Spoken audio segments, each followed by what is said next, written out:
Hey, what's going on everyone? We're back with another intel report from Ground Branch. Let's get into it. Preparing for and fixing things around. We've mentioned it a lot before, but just in case this is your first intel report, upcoming release version 10.34 will introduce the new prone stance into Ground Branch. And as much as we would have liked to be proven wrong, adding prone has been a massive undertaking as we predicted, with an entire system being reworked to support it. In addition to all the things necessary for prone to be implemented on the character side alone, care is being taken to support it within maps, environment interaction, and to generally make sure it doesn't break various areas of gameplay. For example, did you know that preventing the character's legs from clipping right through a wall if you crawl backwards towards it requires additional programming? Regular character collision used while standing or crouching doesn't automatically apply to prone, so extra logic has to be created specifically for it. The same is true for something as seemingly simple as making the character conform to slope surfaces while prone, instead of disregarding the terrain and always looking like it's laying on the perfectly flat surface. All of that requires intricate logic to happen. Take a look. Arm and weapon collision also had to be reworked for prone, as the short stock and other collision animations don't just carry over for the stance. For the time being, obstacles would simply prevent players from turning their aim beyond a certain point. This may or may not change as prone develops and feedback is received. Another factor we had to account for: what happens if you go prone in water? Which leads us to underwater effects. Section by Matt Fat Marrow Farrow. One consequence of bringing prone into the game in version 10.34 is that it is now possible to go underwater in areas that were previously not accessible. We are still not decided as to whether we want to let players go prone underwater. It is not something we intended as a core gameplay feature, and it is probably something we would like to prevent entirely. Older players might remember 2001's Ghost Recon line "Too Deep." Whenever you tried to lower your stance in the water, that would submerge your character. Nevertheless, as an interim solution in version 10.34, we have added some underwater effects for those players who want to leopard crawl their way through the watery deep.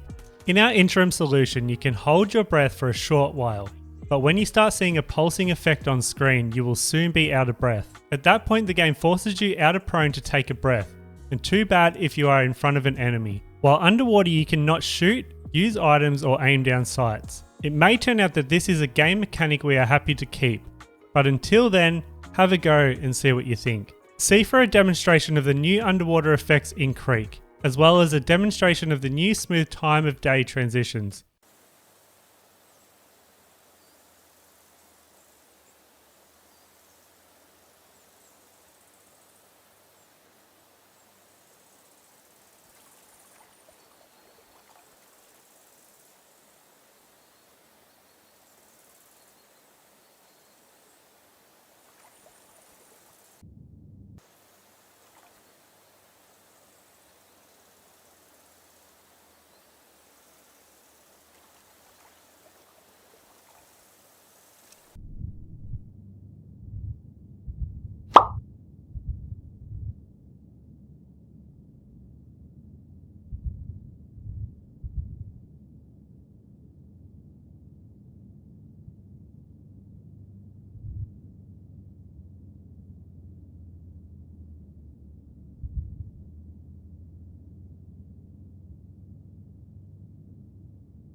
Though prone is currently highly functional and in the sense that the foundation is there and it allows all essential actions: moving, shooting, aiming, reloading, switching items, there's still plenty to fix and refine, even if we're not expecting to release a fully fleshed out iteration straight away.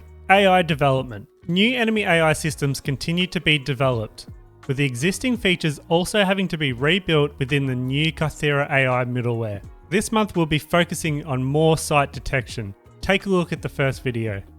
In the video above, a character walks into a cone of vision of an AI bot, quickly raising its alertness level from idle, alertness equals 0, to suspicious, alertness 0. Once alertness reaches 1.0, the bot goes into the full alert state and is instructed to engage the enemy. When the character is no longer visible, the AI goes into cautious mode and is instructed to start searching for the target after a short period of time. This, of course, is just a basic behavior, which will be expanded over time. But how does visibility work? Well, target visibility is determined by various factors such as distance. The closer to the target, the faster the AI will identify it. Angle. Targets that are in the primary cone of vision, red, will raise suspicion more quickly than targets in the secondary cone, grey. Time of day. Broad daylight makes detection easier by increasing the range length of the cone, while nighttime makes it shorter. Light sources. Proximity to artificial light sources can make targets more easily detectable. To illustrate the last 2 points, time of day and light sources, here are 2 quick demos. In the demo, the player character is outside of the AI's cone of vision for nighttime. As time of day is changed to daytime, the cone expands and the player is now within the AI's visual range. But nighttime isn't the only factor to consider. Above, the player is initially invisible to the AI. As the character steps into the light, however, you will notice how the alertness value quickly increases until the AI is alerted and starts engaging. Although we have basic light detection in the game currently in version 10.33, these systems had to be rebuilt with the move to the new AI middleware. They should hopefully be more consistent and efficient than the current implementation, as well as better integrated with other AI behaviors. Other developments. Female voices coming to the comms menu and other audio updates. With the introduction of player female characters, version 10.34 needs basic callouts for the comms menu, default G. Here's a quick look.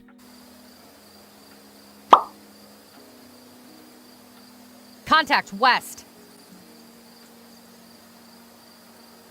Tango down.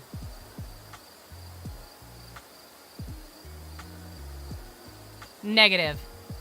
Making sure you retrieve that intel. You know how it goes, you play intel retrieval for the first time, excitedly you search the laptop and then you hot foot to extraction. But why is the round not ending? The laptop, of course, is where you left it and not with you at the extraction. It is a ground branch rite of passage, but it isn't all that fun. So in version 10.34, we'll try having players pick up the laptop automatically after searching it. There was some concern about players being locked into the pickup animation, but in practice, it is not really a great inconvenience or vulnerability. You can say a fond goodbye to the "did I remember to pick up the laptop" metagame. Patching out certain patches. It turns out that making country flag patches was a bit of a minefield. Rather than be forced to make what might be constructed as political decisions regarding which country flags patches to include or not, we have decided to limit the official selection of flag patches only to those that represent the countries of our development team. The good news is that the process of making and sharing modded patches will soon be streamlined via Steam Workshop, so we anticipate that the community will step in and fill the gap if there is demand. Bug Fix Corner. In this month's Bug Fix Corner, we have a few doozies that will be in version 10.34. Fix reticle not updating when scope magnification levels are changed by the player while not in ADS, aim down sight mode. Fix lights being blown out when shooting poles and other parts of light fixtures, rather than the bulbs or light strips themselves. A particular issue on Small Town and Depot, for example, and some new VFX have been added for lights shot out while off. And also to add some visual feedback when multiple shots are required to take out a light, for example the large floodlights in Depot. Tweaked various outfit and gear skins to no longer mismatch with other items of the same skin, especially camos. A better consistency in camo pattern scaling. Tone down excessive brightness, most noticeable in desert pattern colours. Breaching charges can no longer be placed or detonated while the player is in frozen, e.g. a round start. So when is version 10.34 coming out?